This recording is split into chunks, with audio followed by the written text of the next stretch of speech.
Like a lot of people in my socioeconomic class, I struggle to find a bathroom vanity that speaks to me as a person and that fits within my price point. But I wanted to turn an old-timey wardrobe into a bathroom vanity. That way, I think the bathroom vanity would be more appropriate to the age of the house and also provide a great deal more storage. At first, my wife thought this was the stupidest idea she's ever heard, but I think she was still a little bit salty. Earlier in the week, I found a bunch of dirty magazines in an abandoned rental me and Ransom were working at, and I thought it'd be funny to take all of her work paperwork out of her briefcase and fill it full of hustlers. It was funny for me. Anyway, I found a bunch of cool vanities on Marketplace. The first one I found I really wanted, but the first lady I talked to, I don't think she understood what make me an offer meant. But luckily, I was not able to get that one because I think the next one I found was more suited for my needs.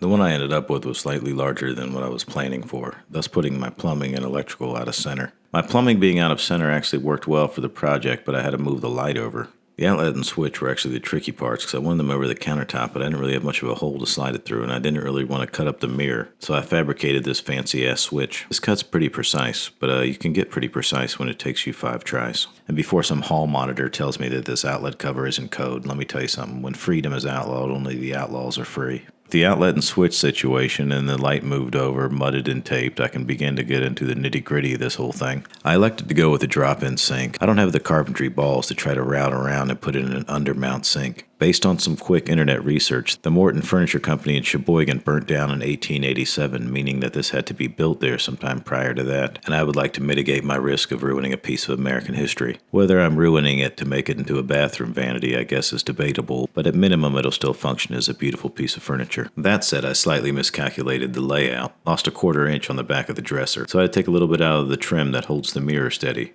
I used a piece of 1.5-inch pipe because it was roughly the diameter of the faucet and just lightly sanded it until I had enough space. I'm not trying to get too far in the weeds here, but I know a lot of men like myself get really concerned whether the Victorian and Craftsman styles overlap. This is a Craftsman style home. A lot of people you see Victorian accents in a Craftsman style home, but there's not Craftsman style plumbing fixtures, so these are Victorian style plumbing fixtures, but I think that goes quite well with the old dresser. Anyway, fuck you. I'm just lightly sanding, not enough to take the finish off, but just where there are scratches. It's my hope to not take off as much of the original finish as possible, but I do need to protect this thing. And I spot stained with an English chestnut. Then I applied 4 light coats of lacquer. After each coat would dry, I would lightly sand it before applying the next coat. I'm really hoping some jackass is going to jump in the comment section and tell me how wood is not good around water. Do it. Get your fat, greasy thumbs into the comment section and tell me how you're not supposed to use wood around water. I want you to. I dare you to. Once everything was dry, I went ahead and mounted the mirror. I used 2 screws through the mirror into the studs, then used an oak filler and stained the screw holes. If someone ever hopes to remove this, that's going to be a hard day for them.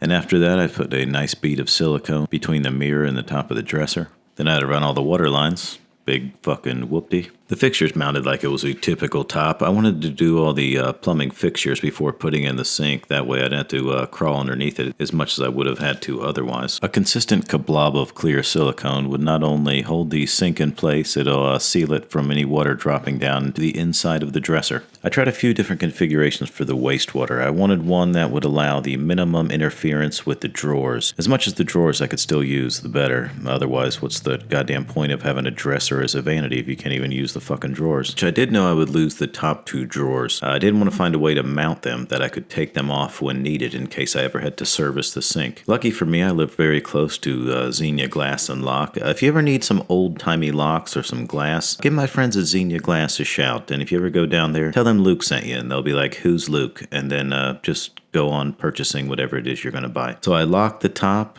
and I used 2 small cabinet magnets to hold it, so if I ever want to get in there, I could just unlock it and pull the doors off. For the bottom drawer, I used a very scientific method of just shoving the drawer in the hole and then measuring the distance of what was left out, and then subtracting another inch from that, and then just cutting it off the back. It was slightly more complicated than that, but much of those details will be covered in the second drawer, which had to be adapted to accommodate the P-trap, or U-bend if you're international. I began by disassembling the drawer with a tender yet firm hand that I'm famous for. Take special note of this beautiful joinery. I wanted 5 inches in the center that would give me an inch on either side of the P-trap in case one of my daughters went crazy with the drawer, one of their fits of savagery that occasionally washes over them. This old furniture was so well constructed that they barely needed any nails. The dados and the dovetail joints slid apart and together like a little puzzle. I just merely had to cut and measure that the side pieces from the top drawers that were no longer in use would align with the new drawers that I'm putting in, which was fairly easy. but also I'm really fucking smart. And this is how the middle drawer turned out. This is how the entire thing turned out. Boy howdy, am I beside myself with joy. Gentlemen, with a vanity like that, you'll get all the hot grandmas you'll ever want. You're welcome.